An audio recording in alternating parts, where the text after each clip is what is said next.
Have you ever heard someone drop a no problemo in a meeting? Or maybe call something el cheapo? It seems pretty harmless, right? Maybe even a little funny. But what if I told you that this kind of playful language has a hidden and really powerful function in our society? Well, today we're going to dive deep into this idea of mock Spanish and unpack how a simple joke can end up building some pretty complex social walls. Right, we all know this one. It's one of the most famous movie lines of all time for sure. It's also a perfect example of what we're talking about today. It's instantly recognizable, it sounds kind of cool and edgy, but it's completely disconnected from actually speaking Spanish. And this is our way in, our entry point into a really fascinating linguistic puzzle. So here it is. This is the big question we're tackling. Are these just silly phrases, a bit of harmless fun, or is there something deeper going on?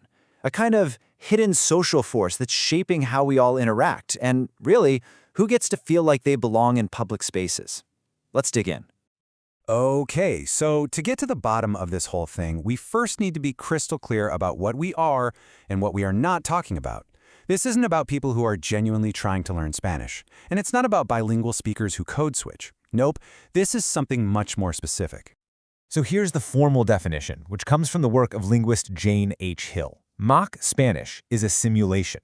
And the key phrase here is no real attempt to speak the language. It's all about borrowing these Spanish-ish elements for a certain social effect, mostly among English speakers. So think of it less like communicating in Spanish and more like communicating something about Spanish speakers. Now, here's where it starts to get really interesting. This whole practice exposes a major contradiction, a real double standard in how we treat language out in the world. And this is where things start getting, well, a little messy. I want you to imagine two quick scenarios. First, you've got a white, English-speaking manager in an office who says, "I'll get that report to you ASAP, no problemo." Usually that's met with a chuckle, right? It's seen as light-hearted. Okay, scenario two. In that exact same office, two Spanish-speaking custodians greet each other with a simple buenos dias. How does that get perceived? Well, often it's seen very, very differently. And this is the paradox. It's crazy when you think about it. The white speaker's mock Spanish gets a positive review. They come across as safe, funny, maybe even a little worldly.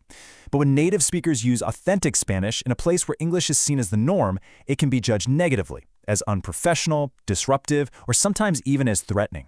It's the same linguistic territory, but the social results are polar opposites. So how is that even possible? How can the same language create such wildly different reactions? The answer is hiding in a really powerful linguistic mechanism that shows us what our words are actually doing, just beneath the surface. Let's break down how it all works. So the key concept here is something called indexicality. Now, I know, it's a bit of a jargony word, but the idea behind it is actually pretty simple. When we speak, we're not just moving information from A to B. We are constantly sending out signals about who we are, our identity, our personality, our social status. Our words index or point to all of these social attributes. Okay, so indexicality basically works on two different levels. The first level is called direct indexicality. You can think of this as the part you're supposed to see, the intended message. When someone uses mock Spanish, they're consciously trying to project a bunch of positive qualities. They see themselves as being funny, or laid back, or even cosmopolitan. These are the meanings they would totally admit to. It's the upfront message. But, and this is a big but, there's a second, hidden level. This is indirect indexicality. This is the part of the iceberg that's lurking below the surface. See, for the joke to even work, it has to tap into a whole set of unacknowledged, negative stereotypes about Spanish speakers. Ideas about them being lazy or corrupt or maybe incompetent. The person speaking would almost always deny these meanings, but they have to be there for the humor to even make sense. And that is the absolute crucial point. To get a mock Spanish joke, you don't actually need to know any Spanish grammar. What you need is shared cultural access to racist stereotypes. A phrase like mañana, mañana is only funny if everyone in the room shares a stereotype of Latinos as lazy procrastinators. Without that stereotype, the phrase is just, well, it's just the Spanish word for tomorrow.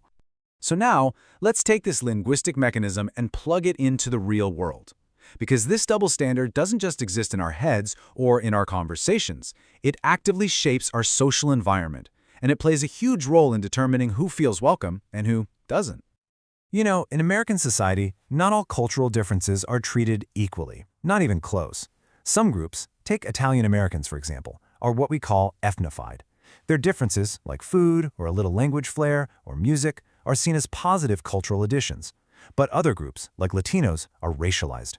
Their differences, especially their language, are often viewed negatively, as a sign of disorder or even as proof that they're unwilling to assimilate. And this whole dynamic creates what Jane Hill calls a white public space. Now, this isn't necessarily a physical location, it's more of a social environment where the norms, the behaviors, and the language of Anglo culture are treated as the default, as the standard.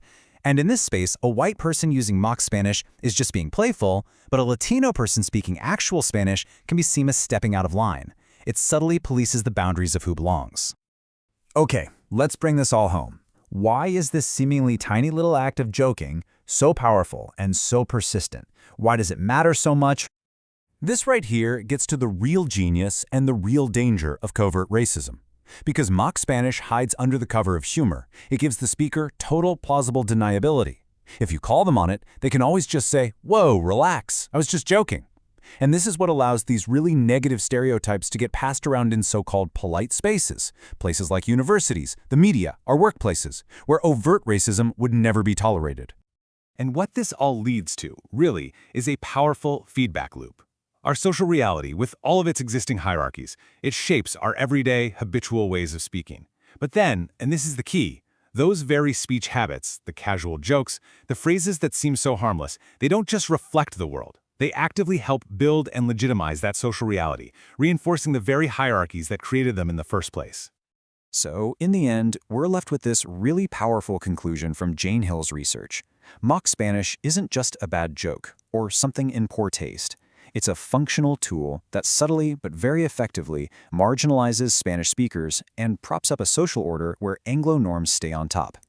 It just goes to show you that the power of language isn't just in what we say, but in the social world our words are busy building, one joke at a time.